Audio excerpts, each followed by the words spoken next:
G Honda, bear down. First of all, welcome in Postal Gang Mailbox Sports here, and today we are on a bye week. What does that bye week mean for everybody else, you ask? We get to have a nightcap over here. We get to go ahead, chop it up from a sports entertainment aspect, along with some bear chatter discussions and some other things that go on. How you feeling today, everybody? Let me know what we got going on. Not much of a long show, but I do want to get in the habit of not my 35 days in a row, but I do want to get in the habit of getting some consistent stream time, getting some opportunities to hang out with the chat, grow the family, and unlock the mailbag. Sometimes there's things that we don't get to discuss because there are actual sporting things going on. And so with that being said, we want to cross over from the actual sport and talk about some of the actual sporting figures. Some of these sporting figures seem to have what I would call a propensity to believe that they are above the law. And I say that because the things that typically happen in their lives could have a person indeed go postal. Yet these men, women, and individuals of all sorts in this particular arena kind of think they navigate the world to their own rules. So we are going to tap into a couple of Instagram situations, and we are also going to tap into some things better known as YouTube drama. YouTube drama, why, you say? It is a YouTube drama because some of these things just can't be passed off as one-offs. We can't ignore them to think that they will not happen on the whole in mainstream society. And these are things that happen day in and day out.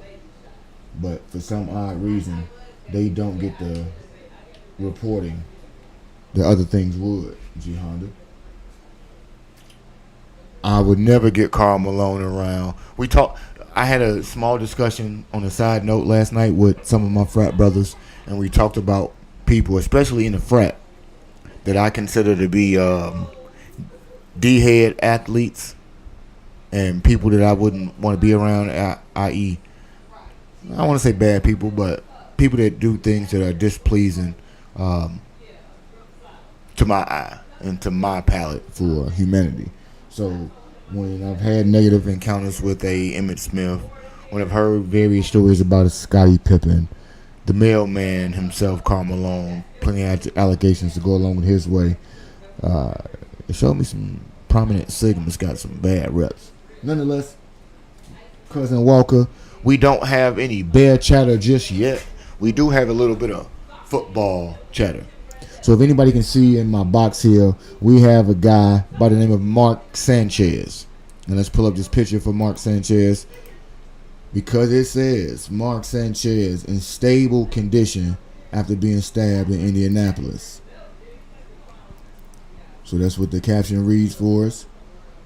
That's Mark Sanchez, former football player for the New York Football Jets, and did have a backup career in plenty of other spaces outside of that, including with the Chicago Bears. So Mark Sanchez is in stable condition after being stabbed in Indianapolis, and you would say, hey, he was stabbed. Mr. USC, that's right. Mr. USC got involved in a little poke-up in Indianapolis, and you wonder why. You say that's terrible. How could things like this happen to anybody, let alone somebody that has a name that stands out in society? And then before we render any judgment or question about it, we get to tune in to Uncle Shay Shay, a.k.a. Shannon Sharp, and Ocho Cinco, a.k.a. Chad Ocho Cinco, a.k.a. Chad Johnson. And they have a bit of a rundown on the whole story as it turns out and how it unfolds, so that we can understand whether or not this is a simple misunderstanding and situation where a innocent citizen that just happens to have celebrity status is roped into the wrong thing, or is this an instance where we would say superstar or celebrity are doing celebrity things and thinking that they have privilege to do so? Let's check. Ocho, we got a story to report. Mark Sanchez was arrested by the Indianapolis Metro Police Department on Saturday, facing 3 misdemeanor charges in relation to a relation. Now, wait a minute. Fair use, as he has stated to you already. I appreciate you, G Honda. But this starts out with Unc saying that Mark got arrested by the Indianapolis police. So this poses the question, if Mark was the victim, i.e. the person who got poked, how was he arrested after being poked? Let's get the story. To an incident where he was stabbed and taken to the hospital. The Indianapolis Metro PD said Sanchez was arrested at the hospital on suspicion of battery with injury, unlawful entry of a motor vehicle. Battery. That's one of Mr. Walker's favorite opportunities for people to realize that battery is not physical. And public intoxication. An Indy reporter reported the following. We can now report what is stated in the police narrative from last night's stabbing involving former NFL quarterback Mark Sanchez. According to the police narrative we received from sources, Sanchez was not cooperative with police when they first arrived on the scene. Another man listed as the victim in the police report told police he was delivering food when Sanchez told him he needed to move. and couldn't park where he was. Boom. All right. Black Couch, how you feeling today? Everybody hit that like button. Let's check it out from right there. So, Mark Sanchez is not listed as the victim, although he was a stab, poke, push victim. You wonder, how is it that you are not the victim and you are the person that suffered injury? And it is alleged to us that this young man was belligerent to a delivery driver, told him where he couldn't park, and we're going to see if he tried to attempt to enter this vehicle. But is this a celebrity privilege that Mark is displaying right now, or is this a privilege of another sort? Y'all let me know so far. Man told police Sanchez started threatening him and following him and then attacked him. The man said he first tried to pepper spray Sanchez and it didn't work. He said it was at that time he defended himself with a knife. Police noted the man had a significant injury to his face. Sanchez was taken to the hospital in critical condition and underwent surgery. It is important to note Sanchez has not been interviewed yet. So as the police... So, Mark has not been interviewed by the police, but Mark was alleged to be belligerent, make threatening remarks, aka commit the battery that he has been charged with, entered said vehicle and attempted to harm a man. And this is where I don't know if it's the athlete in him or is this just a man with adrenaline going on because he buzzed up. You got pepper spray, and the pepper spray was said to not have worked. So I ask, if you get into an altercation with somebody and you don't want it to escalate past that, and you got pepper spray and you use it and it doesn't seem to have an effect on the assailant, what is it that you think a person should do? Because this has to give me in the wonder, is this a basic human privilege that Mark is displaying? Is this a basic athletic celebrity privilege? Or does it get into what some would call the white privilege? Either way, the person who is in the hospital is arrested. Let's see if we can get any more information out of this. As the gentleman, I think he's like 63, Ocho, as he's telling the story, he's delivering DoorDash. Yeah. He's parked in an area. Okay. He said, this is what he said. So all we can go about is what's being reported. Is that Sanchez told him he couldn't park there. Right. And then I guess at some point Sanchez tried to get into the gentleman's car. Oh.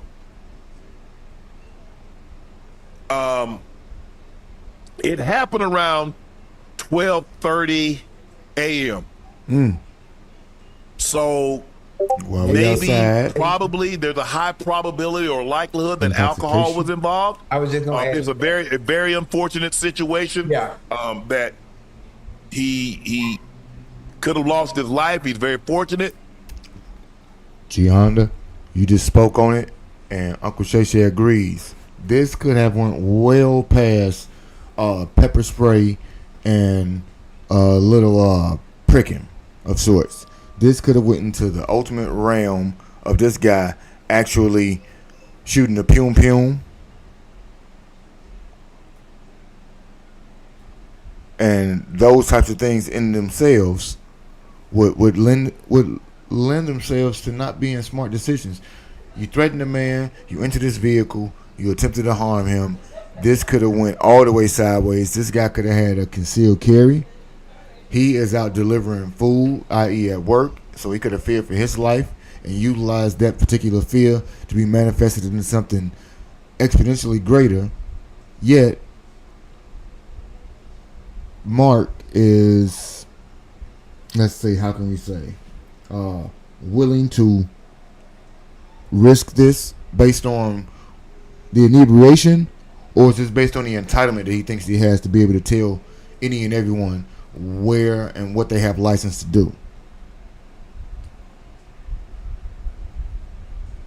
And okay, so this was the elder guy. From what you know, Ocho, G Honda, this was an older gentleman that he was doing this to as well. So not only is this a guy trying to earn a living, but this is a guy that is probably somebody's papa, and trying to get things going for himself type pro. We're trying to figure out what type of privilege is Mark Sanchez displaying here when he is verbally and attempting to be physically assaultive to a Uber Eats delivery driver. And it is said that alcohol is in play. So is this a one-off alcoholic intoxication type of incident? Is this a display of athletic privilege to believe that the things that you do, that everyday society does, you can get away with it in a way in which the normal everyday Joe can't? Or is this good old-fashioned constitutional privilege that Mark would think he is able to have, even though his last name is Sanchez?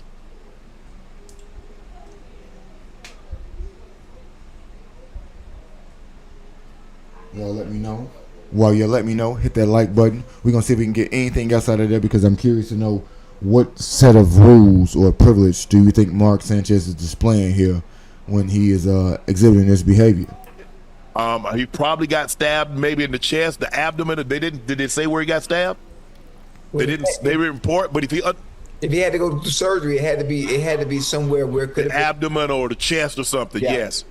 But he's fortunate to be alive.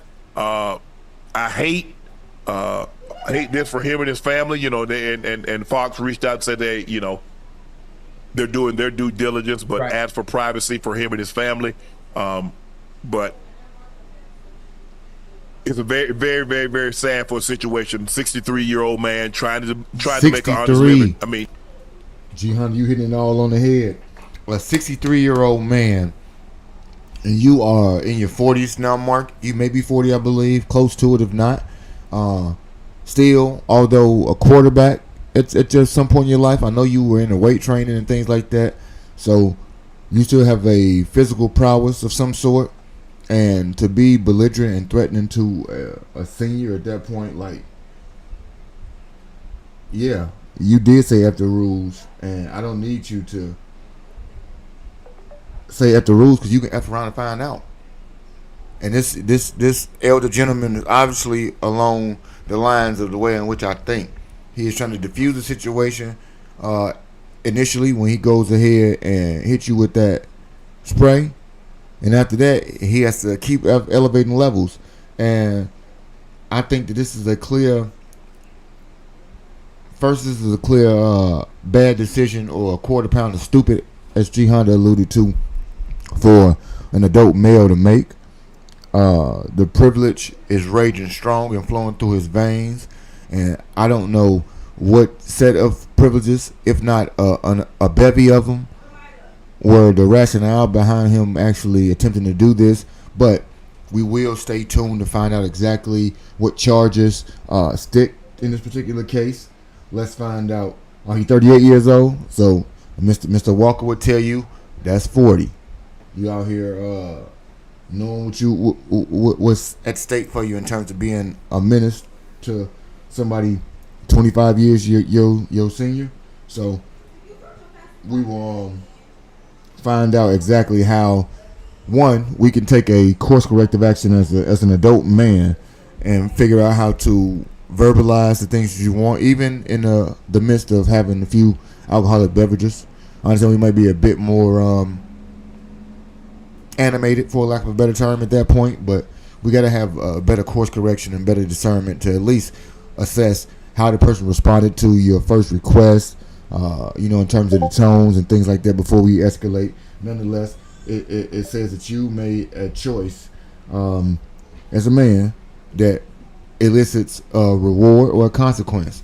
And I think the lesson here is that as a man, Mark needed to exercise a thorough and very well-rounded understanding of the repercussions of those types of displays these days, especially in the world of social media, because now you see they want to have privacy for the family and things of that sort, when at the end of the day, social media has all but eliminated some of those privacies, and you did this in a public way and to a public person because he is an everyday Joe, and thus you made it as public as it needs to be, and nobody, and I mean nobody, should give any sadness to that. Before we get into the next thing, hit that like button. Go ahead and hit that subscribe if you haven't. Black Couch say you predicting the combo of entitlement and alcohol. Exactly. I'm thinking there's no way you can tell him anything else. He know what he know, and that's all he know. And everything about it says that he's going to be able to continue to do this because since his USC days, or probably before that, he has been handed nothing but, or rolled out nothing but a red carpet for as an athlete. And especially when you get to a certain level, the level or the amount of mea culpas, mulligans, letting it slide, whatever terminology you want to use, he has been afforded that so many times in life that it probably makes him absolutely numb to the fact that you should not, for a sense of entitlement or anything else, not display humanistic qualities of human decency, nor should you lose the ability as a man to effectively communicate what's going on or understand and have some sense to read the room. Know this man is a food delivery driver and it won't be someone that's there all night. You just took the opportunity to attempt to flex, and this is in the words of Dave Chappelle, when keeping it real went wrong. Let's move it along for you.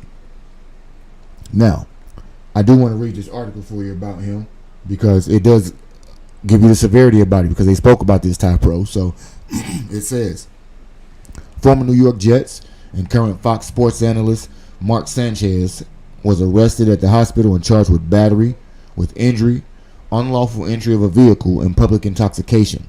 All three charges are misdemeanors. Sanchez was stabbed in the chest late last night in Indianapolis and is still hospitalized. But reports have come out this afternoon that have painted a much different picture than what many were imagining. The individual who stabbed Sanchez claims he did so in self-defense and has facial injuries of his own that he claims were a result of being confronted by Sanchez. Some of the reports are confirmed while others are not, but police at this time believe Sanchez was the aggressor. Reports on Sanchez's condition have been limited but largely positive. The former Jets starter was set to be on call for a game, but he is not there, obviously, because he was stabbed in the chest late last night. So, he was a Heisman finalist at one point. He might have won the Heisman. I do believe Matt did win the Heisman. Leonard has to have a Heisman. Erica, how are we doing today? Yeah, he was drunk. Yeah, he got stabbed in the chest, bro. Like, imagine, and that's why he was still in the hospital, because that could have been a real. That could have. That's a touchy situation right there. And while we talking about, just for an aside, I know G Honda said that Mark was trying to be on the offensive out here against his old man. This is a play from Mark's old days right here. If we can see, I don't know if anybody.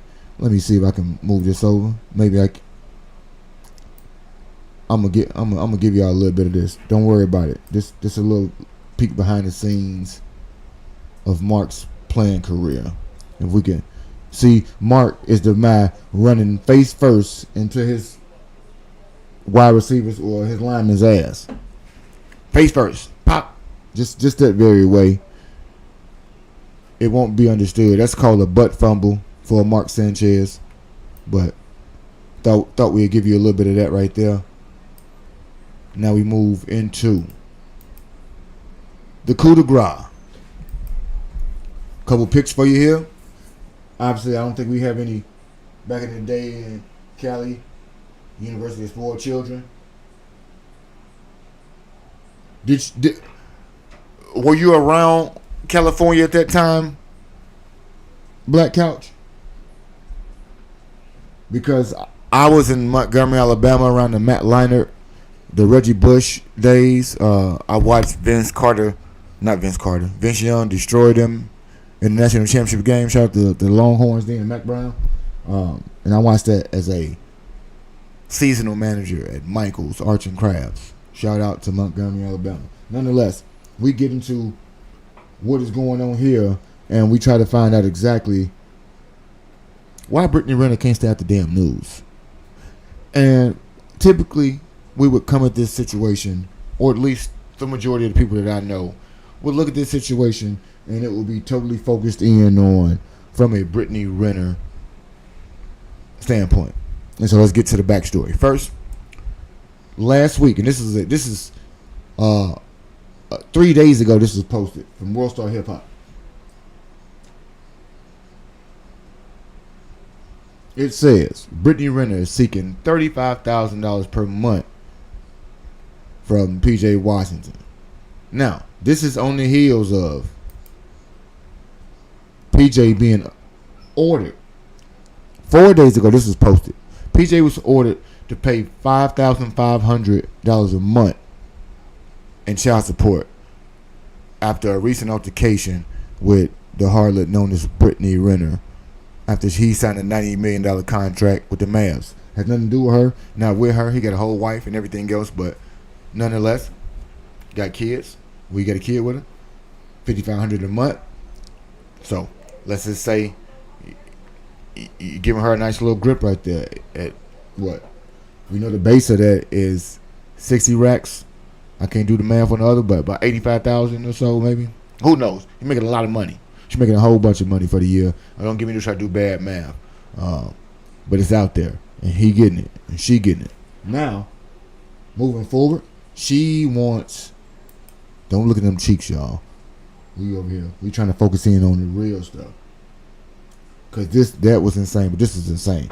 She wants $35,000 a month. She argues that their son deserves a lifestyle matching his father's wealth. When they first agreed to $5,500 a month, they were living together in Carolina, but his circumstances changed. So now he needs to re-up since she and the toddler relocated to California. So you chose to move from a state like North Carolina to the state of California. Look at that damn tattoo right on her damn collarbone. And T-Miles, we're gonna get into some Bear stuff. I got some Bear stuff for you in a minute. We're gonna get into a recap of all the events for the day, including the non-events for the Bears. How we feeling today, brother? But she wants $35,000 a month because she moved to a place that no doubt has a higher cost of living. But do we think she moved there purposely? Because it's a place she always wanted to be in. It's a place she can continue to do. One of the things she does is attract wealthy men. And we will have an episode that will talk about a person like a Brittany Renner, a Joey Chavez, and how these particular set of women are able to attract multiple athletes, entertainers, and so on and so forth to hit the jackpot in the way in which they want to. We'll talk about it ad nauseum, but it is something that gives me a great question to know about the rarity of women such as these. But we take the onus in this instance away from the Brittany Renners, the Joey Chavezes, or anybody else, and we treat them like the 63-year-old man here. Well, oh yeah, she did. And look, and it's so funny that you're not even with nobody, but now you aired that show, you got your bag, and her job is gone as quick as Kevin Gates was. Nonetheless, Kevin Gates and the other many names that have been added to the list of Brittany Renner victims, and not to mention Uncle Rick Fox say he wanna get added to the list. What is in the DNA of these men that allowed them to make the decisions to get caught into a retread? What is the entitlement level of your money and the amount of things that have been handed to you that totally allow you to disregard logic and attempt to think that everything should work out in your favor just because you are who you are? Because as much as I can despise her for the amount of money that she's attempting to extract from this man because of a baby, I also understand that this man found nothing above her chest that he could have used for that wonderful clarity. And he found nothing below the waist that would tell either one of them to utilize contraceptives to do the things that is needed to keep them free of this type of stuff. Anthony Edwards, PJ Washington, Jalen Greens. How do we have a full Carfax about somebody? Know exactly what they are about.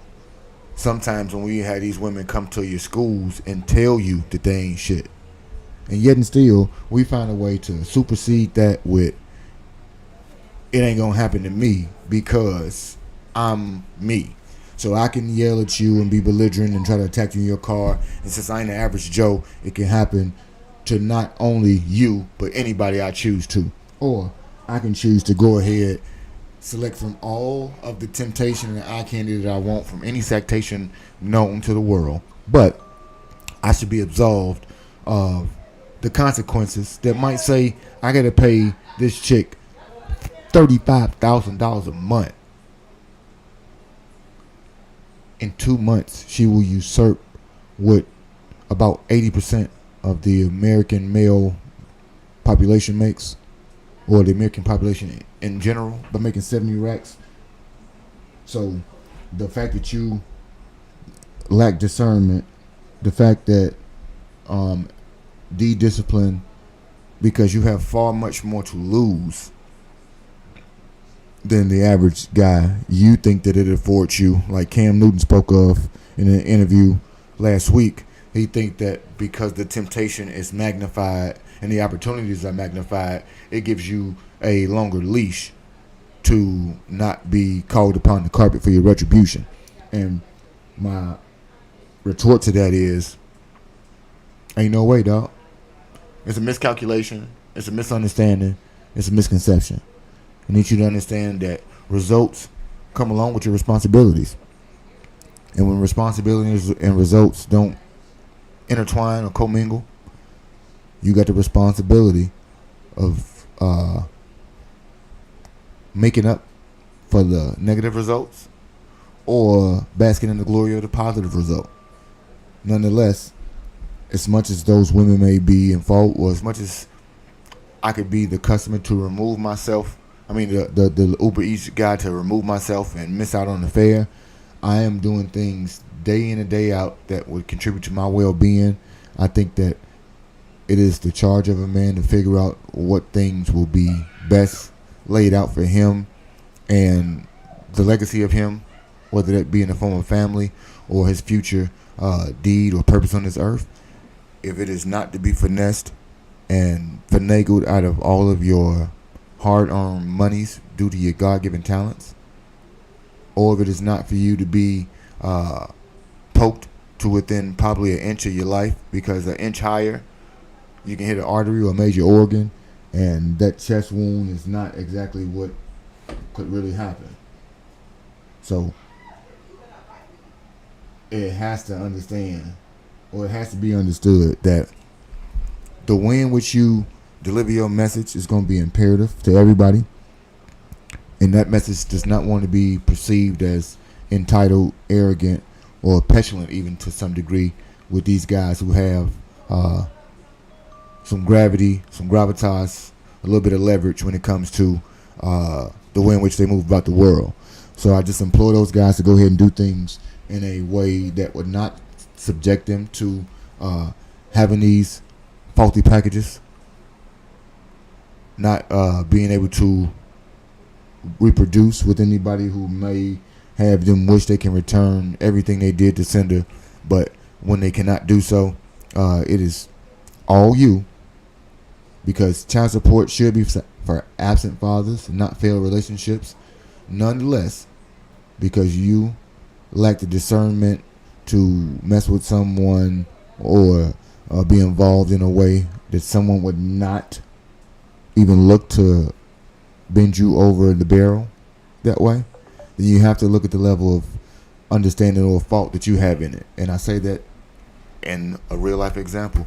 I am a therapist by trade. I went to school to be a therapist. I did not go to school, obviously, to be a mailman. But in some ways, some of my decisions allow other people to justify or, capitalize on my mistakes at my expense. And so, while it may not be the whole situation for me to bear the brunt of on my own, I have to understand that some of that is due to a decision that I made, even if I can't pinpoint what the decision is. So I implore these guys to go ahead and do that, make better decisions, take the time just like I do when it comes to deliveries. Check that address twice before you make that delivery, because sometimes you can't get that package back, PJ, and now it might cost you about $35,000 a month. With that being said, we're gonna talk about some PFF grades, baby. I like PFF. Anybody like PFF like me? Y'all let me know. PFF is what we classify as Pro Football Focus. And in Pro Football Focus, they got this wonderful thing, and we're going to try to get y'all set up here at 50%. Let's see it there work. Let's see it there works. I think we can get it now. Okay. All right. I'm starting to look like I'm professional, y'all. I'm starting to look like I get this thing over here. It's gonna be me. I'm almost starting to get it. So, Pro Football Focus grades. We're gonna get right into it. If anybody cares, the Bears are on a bye week. We do not have football to play. The Steelers are on a bye week, correct? If I'm not mistaken. So that's why G Honda got so much time to roam around and try to intercept these sweet deliveries of these packages. But PFF, along with the other independent people, give out arbitrary grades to each individual player in the league, and what those players get to do is based on performance. They get to be rendered a judgment. When people say don't judge, PFF is judging every last one of them because they get a grade. And these are the grades we're going to read to you real quick for my Chicago Bears in terms of offensive and defensive people that are catalysts for my team. Let's see if T. Miles, if you're still around, let me know if any of the people on here are people that you would have thought to be on the list. Porch Pirates are a carcinogen to this society and to my craft. Thank goodness for scanners to keep everybody aware of what I deliver, because pirates are the devil. Nonetheless, Caleb Williams, 75 as his PFF grade, which would rank him 10th quarterback out of 36 quarterbacks. Top 10 grades for you, T. Miles. Check that out right there if you want to. When you hit that like button, know that Caleb is the top 10 quarterback right now, Cousin Walker. It ain't a joke. Erica, how we feeling? I hope you still around. Roma Dunze, who I would have thought to be probably our best player right now, slightly below Caleb, 73.4, and he is ranked 17th out of 115 receivers. So 115 of them boys, he ranked in the top 10 percentile. Just not a top 10 overall yet, but he moving. Olamide Zaccheaus, cheap veteran signing that we got this year, made a lot of hay for us in the preseason and still doing so in the regular season, as he is ranked 27th of 115 receivers with a 71.1 PFF grade. That gives me a little bit of warm and fuzzies on the inside to see that we can shop in the bargain bin and get some things right as well. And then we get to our linemen. I'm always wondering how grades get so low, but I don't really know the highs of any of these grades right here, so it gives me a little bit of trepidation to figure it out when we talk about Drew Dahlman of 35 centers. You don't agree? Which one you don't agree with, T. Miles? Because I'm trying to figure out how you disagree with an actual grade. It's not an opinion grade. How is it that you don't? How is it that you give your quarterback no credit for improving this year? You seem not to. This is in PFF grade. He's rated as a top 10 quarterback. He's not rated as a top 10 quarterback overall in the league, and by stats, he's still a top 10 quarterback in the league right now. So I don't understand what the argument is, or why you wouldn't want him to have the grade that he has, because you don't like how it looks. Let me know. I'm confused. Next week or some week, I gotta get you on the pod. We got to have your full discourse so I can understand how we disagree with grades that they give out. But that's a PFF grade. We're gonna go through a little quick article read on them before we end the stream too, and it's gonna give you a little bit of what they think about your quarterback on the whole. And while we over here, let's see if I can come up with a nice little reel for everybody to watch. Let's see if we get a reel. I want you to have a little bit of a reel over here. Let's get some Bear highlights in. No, he had more than one good game. His last 2 games have actually been good, to tell you the truth. And his first 2 weren't bad games. I think you're trying to find perfect games. All of his games have been. He's not had a bad game yet. He's not had a great game, but he's had no bad games. But here we go. Those are 2 of the guys right there, 14 and 18. Like, we looking at week-to-week personal development and improvement, and according to PFF, they see the development and improvement in Caleb. But T, like a lot of my fans, don't see the growth, don't see improvement. You see that he ain't Patrick Mahomes yet, so ain't good enough. That's what most of us see. Let me get in here. Let's get into the weeds with a few stats here. So passing yards, and he haven't played. He is number 11 in the league in passing yards, and he's played 1 less game than everybody else on the list right now. So number 11 in passing yards.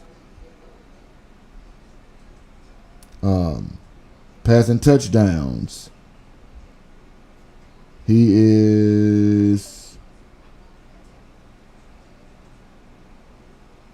number 4 in passing touchdowns. And we are on the bye week.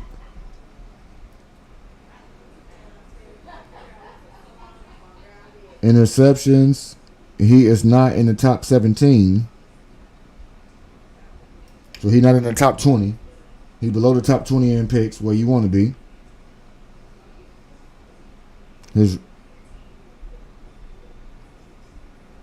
I want all players for rushing yards. He don't got no QBR for this week. G Honda, he ain't playing this week.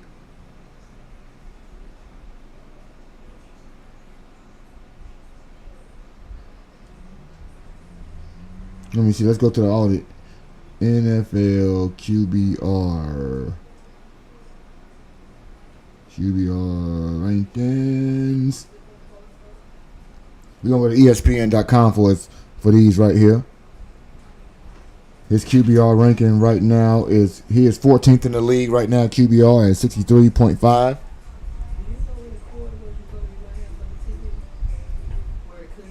think in the bottom of the entertainment system, we just put him in the room.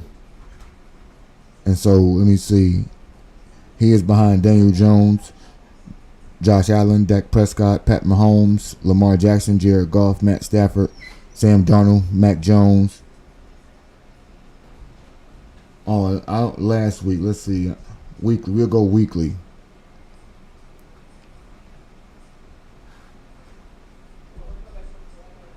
Week 4, his QBR for Caleb. Week 4, he was a 44 in QBR.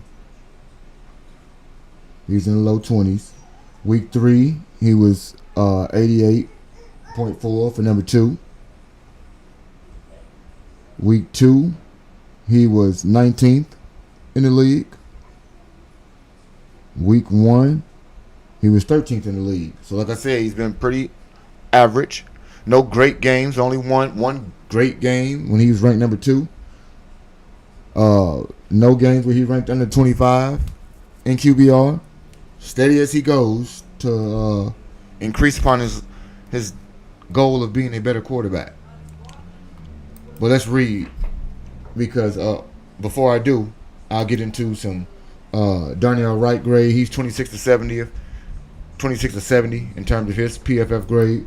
We'll read some defensive PFF grades here, and these persons as well. Let's see what we got going on. PFF for the defense. Highest grade for our defense, ranking 13th out of 101. We got Tyreek Stevenson with a 75.4 PFF ranking. Tyreek has been on fire, and truly he's had 2 good games and 2 horrible games, but 13th in the league in QBR. shows you the ebbs and flows of the game. T Miles here. Montez Sweat, 32nd of 107. I know most people will not agree with Montez giving a 74.5 PFF grade and being 32nd out of 107. What I will say is 32nd means that he is the worst of the starters. And I'm saying worst of the starters because I'm not going to give you to 64. Because 64 of them are actual starters. Because you got 2. But I'm not going to tell you that you're in the top half. You of your side, you're the worst. So 32nd means You're the worst of your side. So while you are 32nd of 107, your picture is painted in a very skewed way that shows that you perform when I really don't think you perform that way. I think the other positions are clearly indicating that there's a small amount of starters, and they are all in the upper echelon when it comes to starters. So it's showing you that, by proxy, by default, a couple of people just going to get lumped in. Jaquan Brisker, 28th of 78. It's 2 safeties. I don't know they grade them all, free and strong, but I'm assuming that way. So that means you would be towards the middle of the pack when it comes to yours as well, 28th to 78th. Tremaine Edmonds, linebacker, 23 of 70. So there are a lot of. He is finally. I ain't see it, and I don't really found out, but he wasn't doing. He ain't killing me. Let's find out. Let's get a G Honda alert for scores, because it seems like it's gonna be a shootout when it comes to Tampa. Detroit let Cincinnati come back and get 24 points. Washington is absolutely throttling the Chargers, and the Chargers are going to lose 2 straight games. And the Cardinals found a way to come back and lose a game they wasn't supposed to lose to Tennessee. I started to pick the Titans. The Titans came back and won that game. So Jaden passed a touchdown to Deebo Samuels. Jakrowski ran for 2 touchdowns. Justin Herbert only passed for 1. Let me see what the stats look like. Jaden got 231. Jaden got 231 yards and 1 touchdown. How's Jaden going off like a car alarm? You see how we get the hyperbole? 231, 57% completion, 1 touchdown. Meanwhile, the running back has 14 carries for 111 yards, 2 tutties on the ground.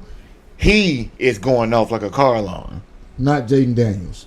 You see how that's where our narratives get crossed up at. And that's why a person like T. Miles will believe that Caleb is giving you mediocre things because somebody would say Jaden is going off. He is not going off.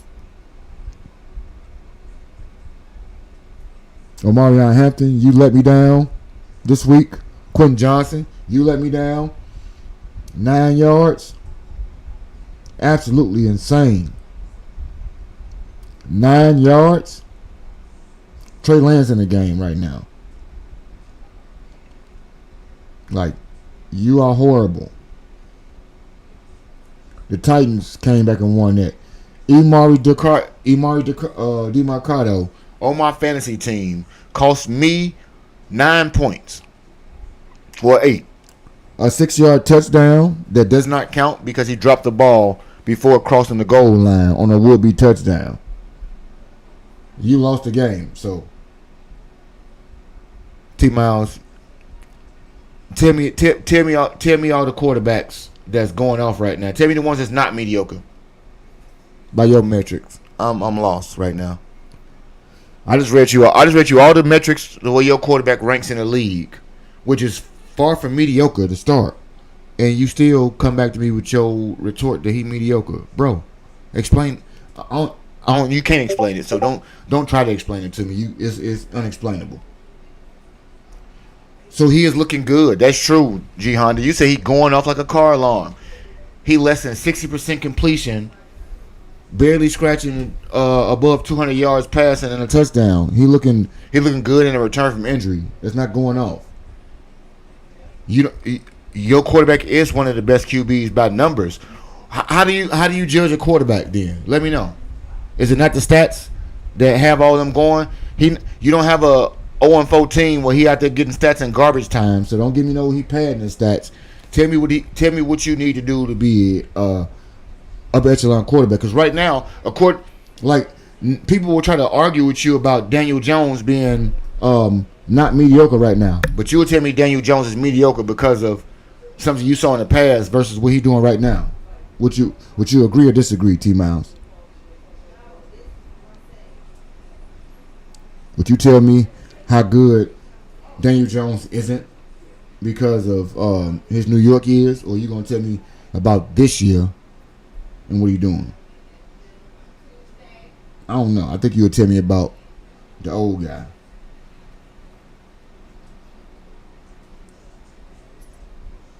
What's his 8?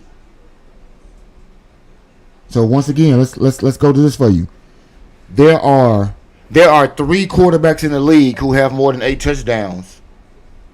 T Miles. There are 3 quarterbacks who have more than 8 touchdowns. T Miles. I repeat, there are 3 quarterbacks who have more than that. And let me just get to this: 4 touchdowns in one game. That's what the fuck you supposed to do, bro. C.J. Miles had 4 touchdowns a day in a game. You gonna count that against him? Josh Allen got it. Let me see what Josh Allen had. Oh, he got 7 touchdowns. 7 of them. Is he not supposed to get them? Like, that's crazy to me that you try to argue crazy shit like that. This boy got 11 touchdowns right now. Matt Stafford, you gonna tell me about how many he got in one game?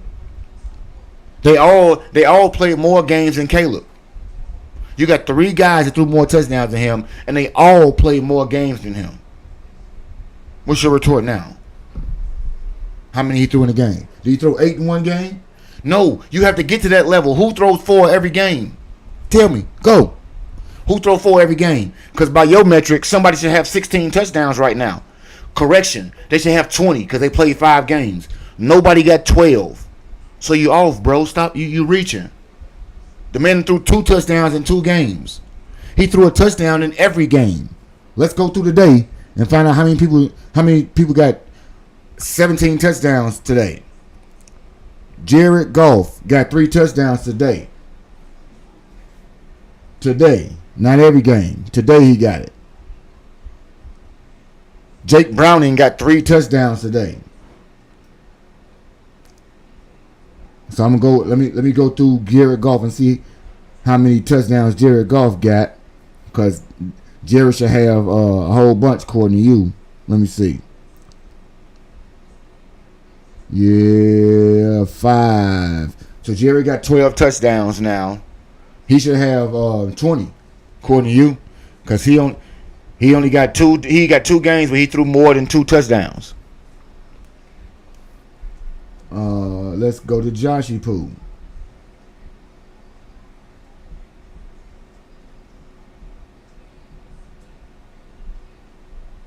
Josh has Josh has one game where he threw more than 2 touchdowns this year. According to you, Josh should do it every game.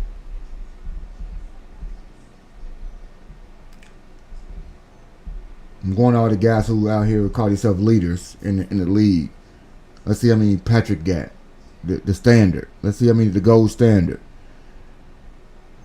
So last game he threw 4 touchdowns. Every other game before that, 1 touchdown, 1 touchdown, 1 touchdown. Is Patrick mediocre?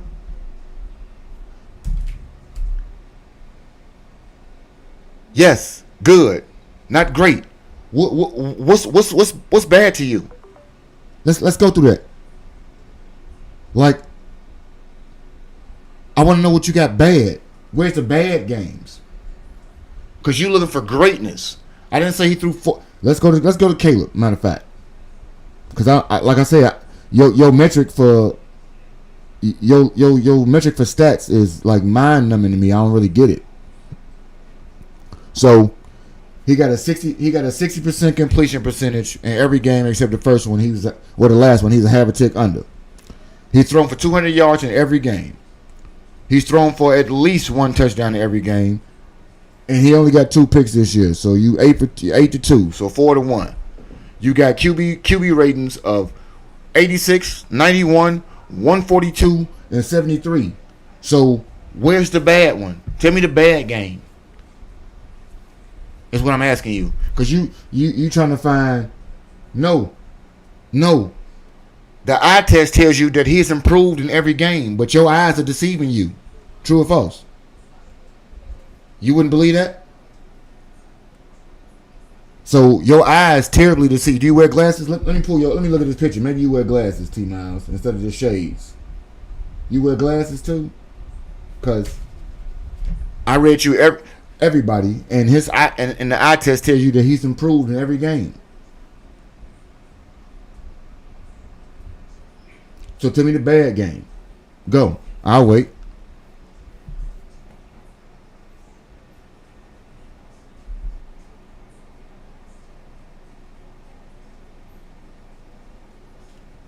I don't think you'll be able to find it, but we'll move along and read this article real quick.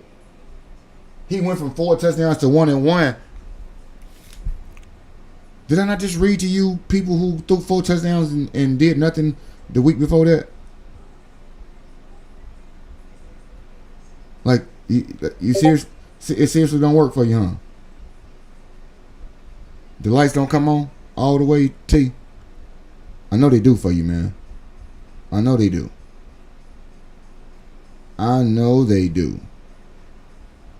So when Josh Allen goes out and throw for 394 yards and 2 tutties, and then the next game he go throw you for $148 and no touchdowns, did Josh have a bad game?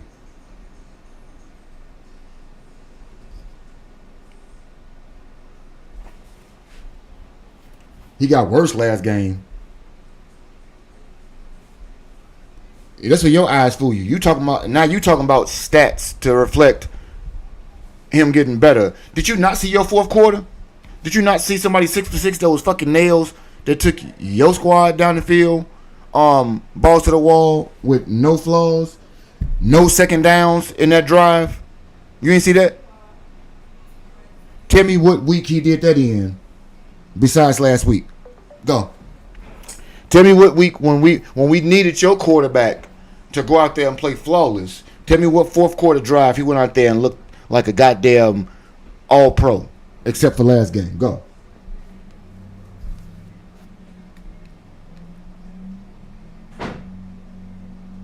I want to know. Because I really want to know.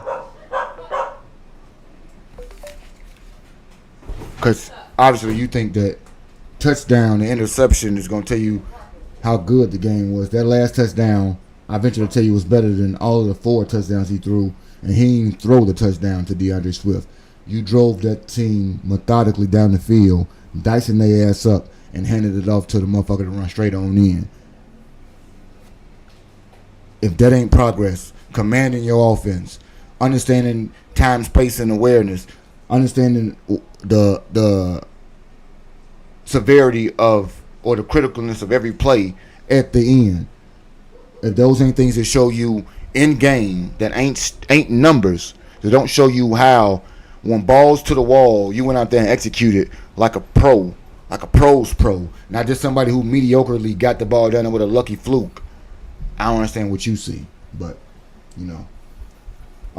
Top Pro, maybe you watch football better, because clearly T. Miles thinks that the numbers and the numbers alone tell you how good somebody progresses in every game, and it's mind-numbing to me to see things like that, because Caleb has progressed in every game. Things that were missing or he wasn't doing well in games are becoming better. You're not missing people wide open throughout the course of the game, all game. You're not mismanaging huddles. You're not messing up the play calls. You're getting people in and out. You're actually seeing people that's there. You're making plays critically when we need them with your arms and your leg. All mental progressions and physical that are manifesting themselves that way. What? You did not win that game in spite of Caleb. And just the same way you talk about that, Caleb in your week 1 won you a game hands down. Your defense found a way to give away in the end. Those things are ebbs and flows. We're not gonna give it to me like that. Like it's your quarterback. You see penalties happen in games that took us out of drives that wasn't your quarterback. But once again, you fixate on numbers and your quarterback alone, and I think you are terribly skewed when you do that, because you don't see any of the things that he does not do incorrectly to week to week to week. Your team is growing, yet you think it's only everybody but your quarterback. I don't see it.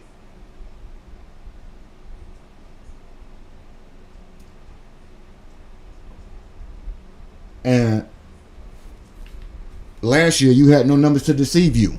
Did you? True or false? Let me know. Did we have these numbers that you try to run from right now? Did you even have those numbers last year? Because last year we was talking about 98 yards in the game and all other type of bullshit that was going on. We go from 98 to 401. You can give me those aberrations right there. The man threw for 200 in every game. No, you are fixated on numbers, because you gave me the 1-and-1 number to represent his 1 touchdown, 1 pick, and then you gave me the 4 touchdowns to like that. It inflated, like that just gave him this 2-game sample size, and this inflated his numbers. You are fixated on numbers when they attempt to justify what you're saying. But you say you about the eye test. The eye test will tell you that he was nails to the wall in your fourth quarter last week. And I think you don't agree with me, because you don't. You part of the don't believe in Caleb thing. You got a fixated decision on what you want to see, and if you don't see that, then he's not progressing, which I think is the furthest thing from the truth. I told you nothing of a finished product or anything else. He did get better every game. I didn't tell you. Did I say he statistically got better every game? Go. Because this is where I see where active listening is. Did I one time say T. Miles, every game his stats got better? Because I don't recall saying that. I said he got better. You conflate the two and make it all about numbers. I'm telling you that the numbers are not deceiving you in the way that you want them to. I'm telling you that they support the things that I'm telling you in terms of his improvement, and the nuance or the specific game tendencies that I'm telling you about in these games, when you're making these throws, when you're rolling out and not just using all your athleticism, but you're actually playing within the confines of the game. You're playing on time, in rhythm, and not making all of these last year mistakes. Those things show me that you are getting better every week, in addition to the numbers that help you show this with your PFF grades and everything else. Because PFF, through 4 weeks, wouldn't have you being in the top 10 if you weren't progressing every week. No, I don't believe that. I don't believe that at all, because he consistently improves every week, and you've not said that not one time. We talk about what Caleb don't do more than the things that he has done to improve. True or false? Because the way in which you frame most conversations, Caleb has not improved. Tell me if I'm wrong. Okay, that's what I'm saying. We disagree there, I don't know what it is that you watching because the pundits, PFF, myself, and nobody else except for the people who have a preconceived bias against Caleb would agree with that. But T Miles, you are always welcome to show me who playing well, because according to you, it's only Rome. Tell me who was playing good on the team. I want to know. Let me know. Through week 4, who's playing good on the team? Not mediocre. Tell me who's playing good. That'll be one of my last questions before we get out. Tell me who you got that's playing good on the team right now.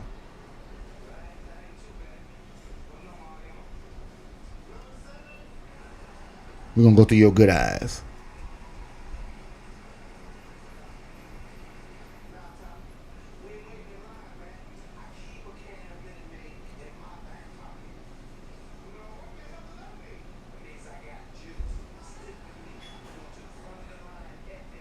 I'm curious to see if I see a couple players. Everybody said the pass rushers, but I said who playing good. You told me Caleb playing mediocre. Everybody but the pass rushers would indicate Caleb, and you said Caleb ain't playing good. So I asked you to name me players that are playing good. Because I want to know specific players so we can harken back to what you saying right now.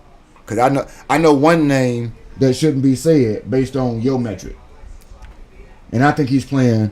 I think he's having a excellent season, but he's had 2 great games and 2 horrible games. So that would equal mediocre. If you had 2 great games, 2 bad games, that'd be mediocre, not above average.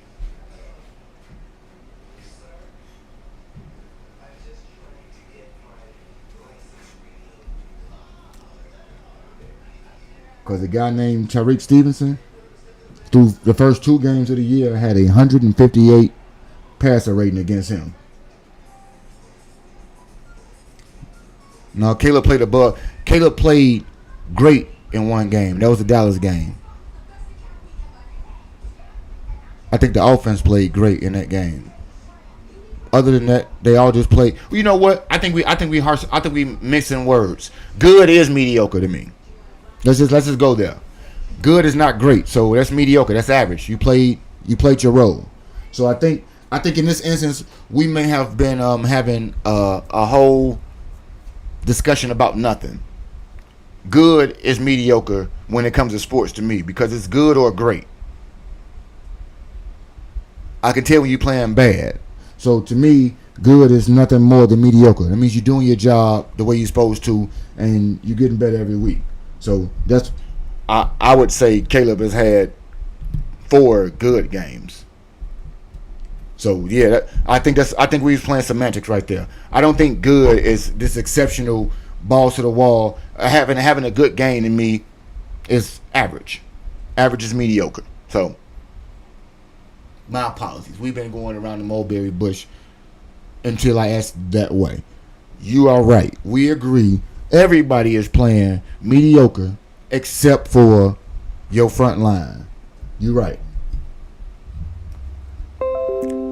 And I'm that front line, I mean your pass rushers, like you said. Because the whole front line on there, I need everybody to play better. The offensive line is getting better. I think that the shift to Benedette will actually help them out in terms of having a mauler. So I think that might give them some sort of a boon.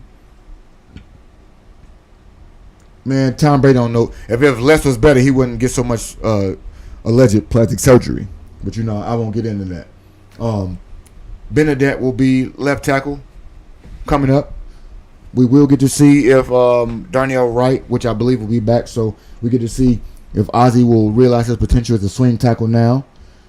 We do get to speculate as to what will happen with the Braxton Jones. Will he be seen as a worthy trade chip? Could you get a conditional for Braxton Jones after the bye week, moving into the trade deadline? Kyler Gordon, TJ Edwards, Grady Jarrett, a few other people that I'm missing right now. I believe we're getting 6 people back from the injured list. So that will be where less is not better, because more is better. We're going to get more people back. It's going to help us out to no end. Yeah, he doctored those, straight doctor with those footballs, but it's okay. He lets him deflated balls. It's okay. That's Tommy's job. Right now, we focused on what the Bears are going to be able to do when it comes down to seriously making the wholesale improvements. Being said, after the bye week, we would know more about the team and their offensive identity. I do think we are a team that will pass to set up the run, more so than the inverse. I look forward to seeing if any of the trade speculations for running backs might be something that come to fruition for us moving forward. So, T. Miles, Kamara or Breece Hall, which one would you rather have? As much as I like Breece, I would probably rather have a Kamara only because of the expiring deal, and we wouldn't have to give out new money, so we can go back into next year getting a bona fide second round, third round running back, Bucky Irvin. And Stillmatic, you haven't seen your running game recently. Y'all do know Saquon Barkley rushed for 30 yards today, right? Because I don't think a lot of people always look at. And well, okay, just Swift. Let's go through a grade over here, because Swift is one of the top 5 people, and I know we always want to look at nothing but running. Swift is top 5 in pass protection right now and blitz pickup, and that's to say something, because top 5 out of 30 plus means you pretty damn good. And while he is below average, seriously, there are a lot of below average runners right now. We're not seeing a whole bunch of greatness out here. I'm trying to get to Saquon's numbers for the day, so people can really just understand how some of these things are going for us. Thank you, man. Saquon, 6 rushes for 30 yards today. Let's go through through all the stats for the year for Saquon. He rushed for 60 yards. He's rushed for 88 yards on 22 carries. He's rushed for 46 yards. He's rushed for 43 yards. And he's rushed for 30 yards. This is Saquon Barkley's numbers.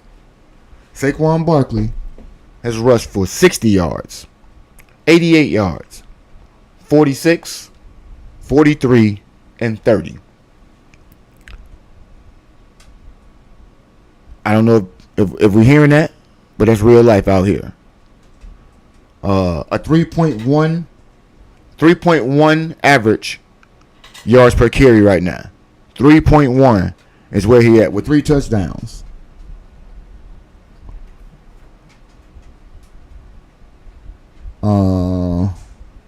Let's go to this dude.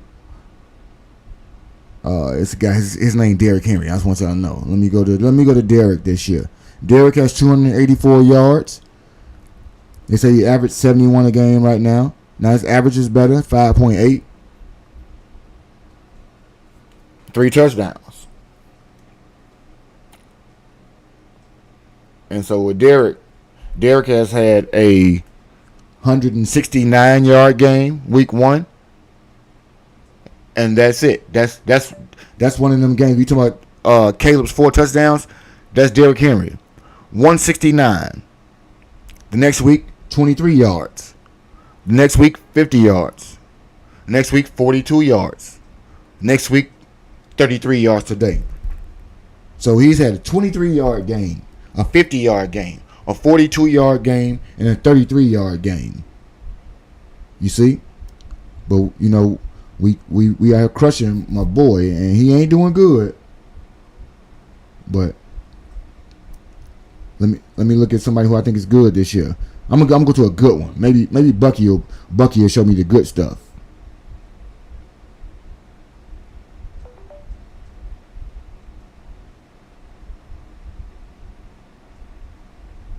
Oh, he ain't playing this week, so they won't show me Bucky right now.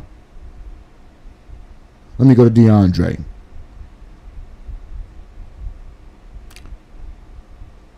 And DeAndre got 100 less yards than Derek out here.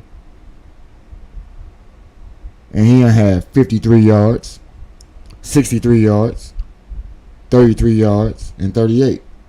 So what I'm saying right there, T Miles, is yes, DeAndre Swift sucks this year, but most people give DeAndre a real hard time, like he's the exception to the rule in football this year.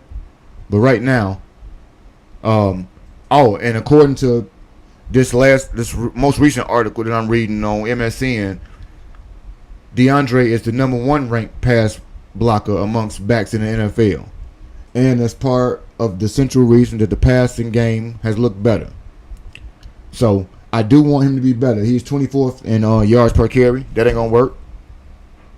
But he is not unlike a lot of people right now. And I think that's because the offensive line is still gelling. He's still learning them, and they still learning him. And the bye week has passed. Ben said that we have 5 weeks for all those things to kind of go. But none guys, they talk about him too. He's 25th right now. His pass pro is getting better, and he is getting a bit more steam. I do think they'll get there. I'm disappointed that that Roshan was not able to get any type of carries. But we're going to find out exactly how the pecking order goes for that. I want to see that the line is better at run blocking grades, because they do have a bad run block grade right now.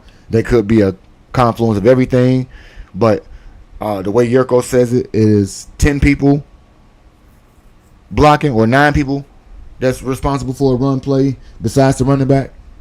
The quarterback is only responsible very briefly in the exchange. Otherwise, we do need to know that 2.5 yards before carry contact is the Mendoza line. DeAndre is at 2, so he got to get better. But we have, when we talk about the offensive line, cut the sack rate. Last year around this time, it was 10.7%, last in the league. Up to this point this year, 5%, 11th in the NFL. Those things right there are showing us very improvements. The only position that got a lower grade than a C was, like you said, T Miles. Defensive line got a D plus, 6.1 yards of what we're allowing per carry. It will not work. It will not help us out in any way, shape, or form. But they pass pressures are high. They just don't have a lot of sacks. I need y'all to Get more sacks. Get in there. They rank 14th in pressures, but they 29th in blitz. So we need those things to work out better for them. But if we can talk about it just real briefly, Javon Dexter and Jalen Carter. This is the last year, and I need you to get back to this point this year.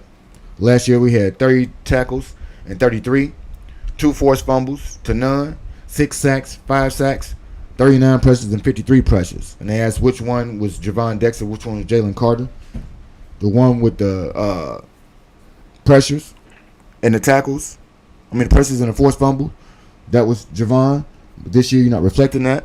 I need you to do a bit better when it comes to those particular things right there, because it does lend itself to us understanding that we have to continue to refine the things that are going well for us, prune the system of people that are not helping us out, T Miles, and at the same time be able to understand who will be a game breaker moving forward, so that we can continue to get the playmakers the ball, continue to let my quarterback display to you that he is making week-to-week progress, and Rome's not catching the ball from nobody. Everybody's starting to get in there. DJ, I think, will have his role a bit more cemented going forward. We will see a lot more opportunities for the offense to thrive, and let's look forward to it. Tomorrow, T Miles, we will get into some gaming and conversation. If you got some Bears questions that we have not touched base on today, feel free to let me know. But we will have a morning time kickback session.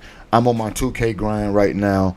We do have a few things that may be on the cusp of being discussed in the morning when it comes to the Monday morning fallout of football games. Stay tuned for that. I will try to get out an alert post ahead of time, but I will be looking to see that happen around 10:30 in the morning. Get us a nice morning mix going. Feel free to pull up and hang out with your boy as we are on Operation Watch Time. G Honda, I know you know what that's about. Appreciate everybody who pulled up for every portion of it. If we got any things to talk about with the privilege that athletes may assume that they have and exercise in ways to which the average person wouldn't, feel free to let me know if that is a privilege that all athletes need to drop from their existence and tap into the mainframes, or if we got any things that are NFL related, Bears related. The NBA has some preseason games going on right now. I don't really care because we are locked into the return. T Miles, you know what game is next? I have a special guest when we come back up for RFK Stadium, or whatever they call it these days. The redo will be done, and this time there will be no Hail Marys to talk about. But you better start praying now, Jaden. With that being said, everybody, I appreciate you, Postal Gang Bears fans. Thank you for hanging out. SBC Nation, I will talk to everybody a little later on. Check me in the mornings. Until next delivery and until next time, appreciate everybody hanging with us today.